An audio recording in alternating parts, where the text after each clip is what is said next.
azamenatsiny ara iteny anio anambara izay ato ampoko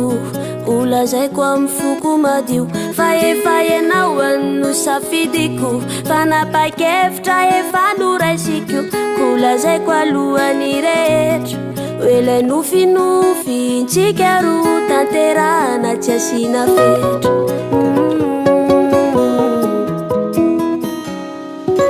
tanjonay iaro tafita antanjonay fa nisy peratra ambony altara anoy tantara dia velany miambiny zay mifanambine tsodrano ihany ilainay ray soriray amandreny fa fazy tsodranombie nombie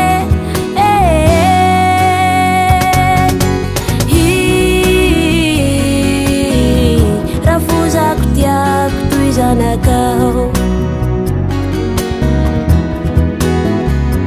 dadasine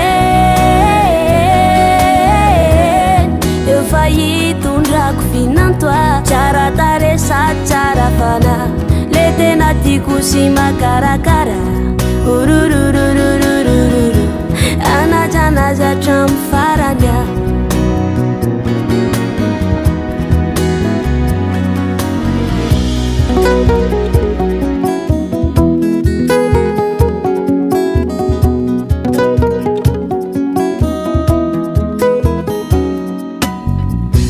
ravonikazo a efa nalazo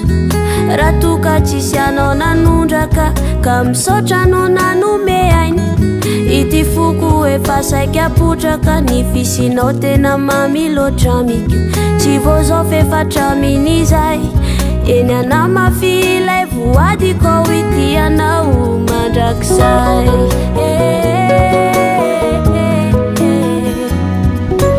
tanjonay iaro tafita antanjonay fa nisy peratra ambony altara anoy tantara dia velany miambiny zay mifanambine tsodrano ihany ilainay ray soriray amandreny fa fazy tsodranombie nombie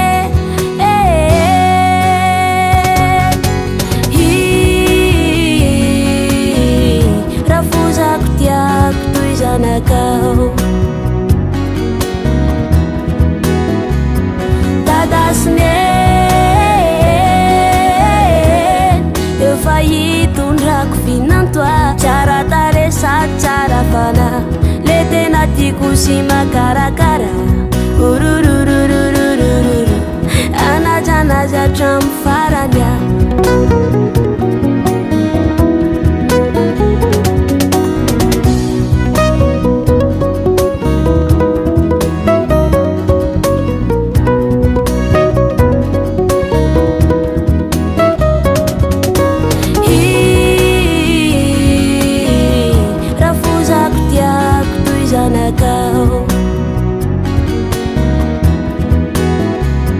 dadasine efa hitondrako finantoa tsara tare sady tsara fana le tena tiako sy makarakara ururururururu anajanazatra amy farany a anajanazatra amy farany a